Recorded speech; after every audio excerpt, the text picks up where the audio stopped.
The feds say those medications may not be legit, and in fact, they could be deadly. Fox 5's Duarte Geraldino has a closer look at the warnings about fake pharmacies. We have seen an alarming increase in the number of counterfeit pills containing illicit fentanyl. So today, we are here to let the American people know that one pill can kill. A routine inspection at one of Texas's busiest cargo hubs was supposed to take less than 15 minutes. Instead, it triggered an investigation that would stretch across multiple states, expose a hidden transportation network, and lead federal agents to a discovery nobody expected. What began as a simple paperwork discrepancy quickly became one of the most complex operations federal investigators had ever encountered. And it all started with a single cargo container. At 2:37 a.m., operations at the Lone Star International Cargo Terminal were moving as usual. Forklifts rolled between loading zones. Cargo crews checked manifests. International shipments arrived according to schedule. Nothing seemed unusual, at least not at first. Inside Inspection Bay 12, veteran cargo officer Ethan Brooks was reviewing shipment records before authorizing overnight clearances. The shipment in front of him appeared ordinary. According to the manifest, the container carried emergency medical equipment destined for several regional distribution centers. Every required document appeared to be in order. The shipment had already received priority clearance. Normally, that would have been the end of the review. But something caught Brooks's attention. The container's recorded weight did not match previous shipments from the same supplier. The difference wasn't huge, just enough to raise questions. Most inspectors would have ignored it. Brooks didn't. He requested a secondary scan.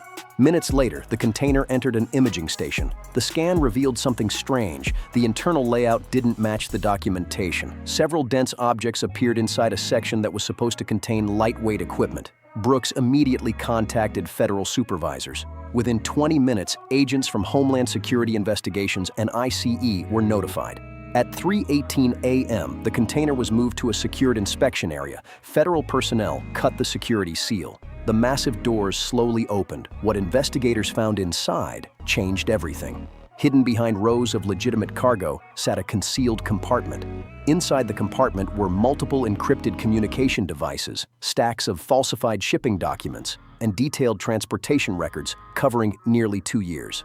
But that wasn't the most surprising discovery. The documents referenced dozens of cargo shipments that had already passed through the airport without triggering additional inspections. Each shipment followed nearly identical routes. Each used similar paperwork, and each appeared connected to the same small group of logistics companies. The container itself wasn't the operation. It was evidence of something much larger. By sunrise, a joint FBI and ICE task force had been assembled. Investigators began reviewing thousands of shipment records. Patterns emerged quickly. The same companies appeared repeatedly. The same routes appeared repeatedly. The same authorization codes appeared repeatedly. Someone inside the system seemed to know exactly how to move cargo without attracting attention. The deeper investigators looked, the more concerning the evidence became. One shipment led to another. One company led to another. One warehouse led to another. Every path pointed toward a transportation network operating quietly beneath normal commercial activity. Federal analysts gave the network a nickname, the corridor, because everything appeared to flow through it. Over the next several weeks, investigators worked around the clock. Financial analysts tracked transactions. Cyber specialists reviewed communications. Field agents conducted surveillance. Slowly, a picture began to form. The network stretched far beyond the airport. Several warehouses across Texas appeared connected. Distribution centers in neighboring states appeared connected. Private transportation contractors appeared connected. And someone was coordinating everything from the shadows. Investigators still didn't know who, but they knew the operation was highly organized. Nothing about it appeared accidental. The network used legitimate businesses as cover. Real shipments, real paperwork, real transportation routes.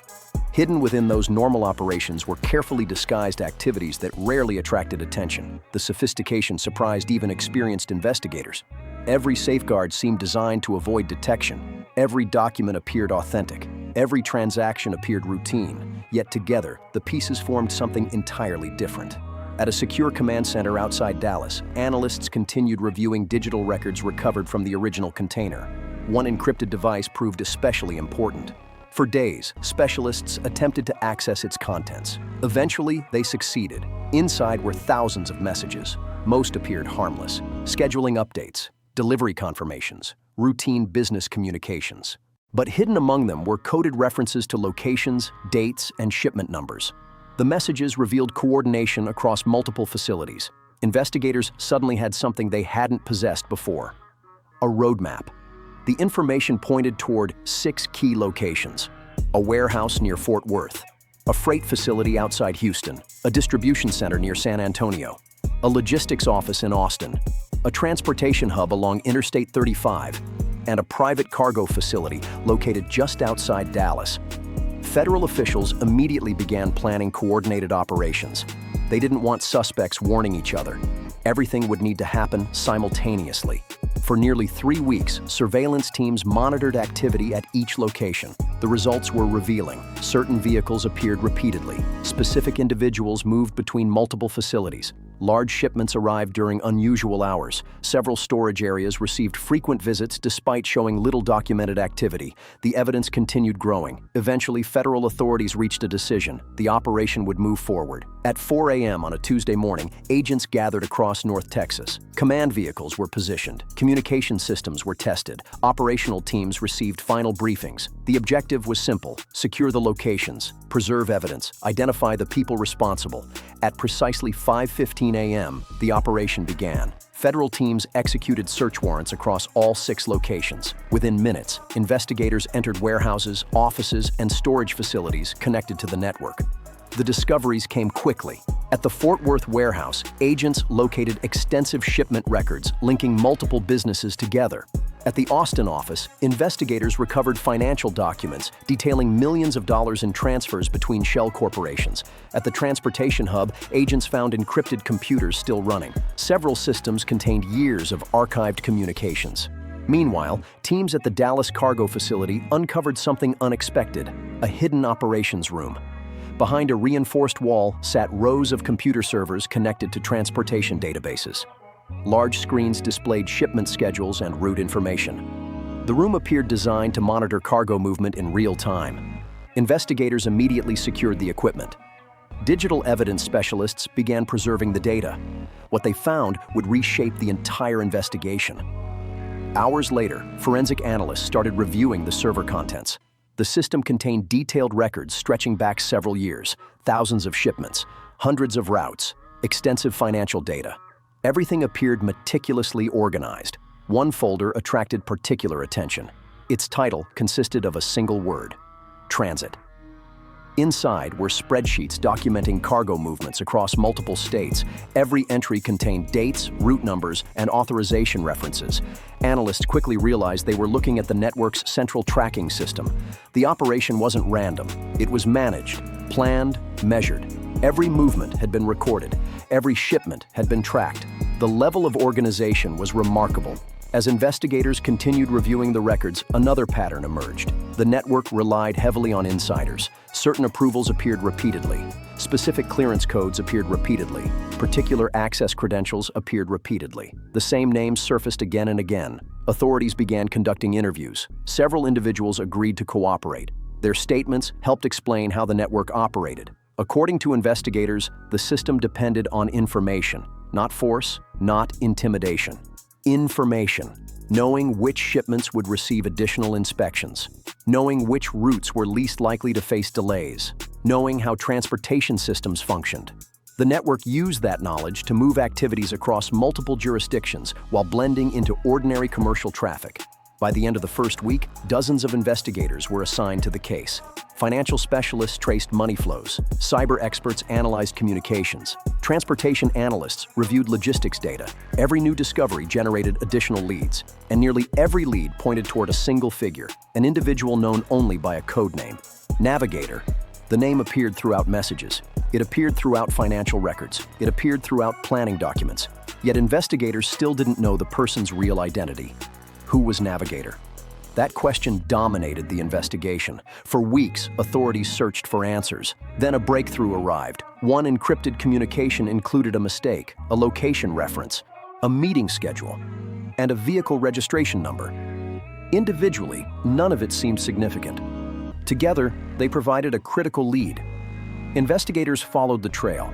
The registration linked to a consulting company. The consulting company linked to a property outside San Antonio. The property linked to a series of private business meetings. And one attendee appeared repeatedly, a logistics consultant with extensive transportation industry experience. Publicly, the individual appeared successful and respected. Privately, investigators believed he played a central role in coordinating the network. Surveillance teams intensified monitoring. Every movement was documented. Every meeting was recorded. Every communication was analyzed. Eventually, evidence reached a tipping point. Federal authorities obtained additional warrants. A second operation was approved. Unlike the first series of raids, this mission focused on people rather than facilities. Early one morning, coordinated teams moved into position. Vehicles surrounded key locations. Agents approached carefully. Within minutes, multiple individuals were taken into custody. Among them was the man investigators believed to be Navigator. Searches conducted at associated properties produced additional evidence: computers, financial records, communication devices, transportation logs.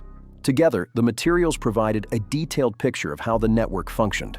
According to investigators, the operation had evolved over several years. It expanded gradually. It adapted continuously. It relied on complexity as protection. The larger it became, the harder it appeared to understand. But once authorities uncovered its central systems, everything changed. The hidden structure became visible. Connections became obvious. Patterns emerged. And the network's greatest strength became its greatest weakness: documentation. The same records that helped coordinate activities also helped investigators reconstruct them. Months of analysis followed. Thousands of files were reviewed. Millions of data points were examined. The investigation continued expanding. Additional locations were identified. Additional financial transactions were traced. Additional participants were connected to the operation. Federal officials described the case as one of the most data-intensive investigations they had encountered, not because of a single dramatic discovery, but because of how many small discoveries connected together. Each document mattered. Each message mattered. Each transaction mattered. Piece by piece, investigators assembled the complete picture. Eventually, authorities announced the results of the operation. Numerous properties had been searched. Large quantities of evidence had been recovered. Multiple individuals faced federal charges related to transportation fraud, financial crimes, conspiracy offenses, and other violations. But officials emphasized a larger lesson. Complex criminal networks rarely appear obvious from the outside. They often hide behind legitimate-looking structures. Businesses, contracts, invoices, paperwork, ordinary systems can sometimes conceal extraordinary activity. That reality made the investigation especially important because it demonstrated how careful analysis, interagency cooperation, and persistence can reveal patterns that initially seem invisible. Months after the first container was opened at the airport, investigators returned to the moment that started everything. One inspector, one discrepancy, one decision to take a closer look. Had that secondary inspection never occurred, the network might have continued operating unnoticed. Instead, a simple question changed the course of the investigation. Why doesn't this shipment look right?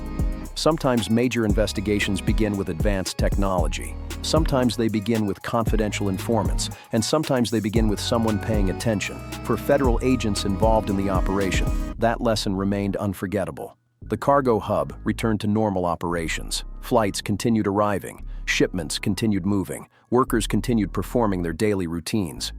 From the outside, everything looked the same.